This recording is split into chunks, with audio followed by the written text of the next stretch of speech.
Ანაშვიდი გადავიხადეთ, ვიხსენებთ ყველა იმ ადამიანს, ვინც აი ამ სამოქალაქო ომში, აფხაზეთის ომში დაიღუპნენ და პატივს მივაგებთ ამით ღმერთმა ნათელშამყოფოს მათი სული და ღმერთმა დაალოცოს მათი კეთილად მომხსენებელნი. დღევანდელი დღე განსაკუთრებული დღეა იმ ხალხის საქართველოსთვის და იმ ხალხისთვის, ვინც აფხაზეთში იბრძოდა.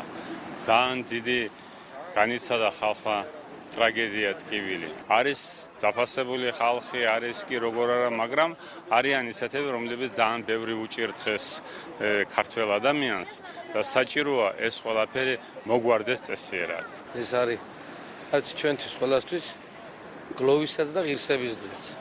93 წლის 2 ივლისს ქართველებმა გამოიჩინეს უმაგალითო გმირობის ნიმუში ტამიშთან, როდესაც თავის ქვეყნის დამოუკიდებლობისთვის, თავის ქვეყნის ერთიანობისთვის ბრძოლაში უნიმუშო გმირობის მაგალითი გამოიჩინეს. რომ მეტი უნდა გაკეთდეს ამ ადამიანებისთვის, იმიტომ რომ ესენი იყვნენ კიდე ერთხელ ვამბობ, გმირობის, თავგანწირვის და ერთგულების ნიმუში ქართველებისათვის.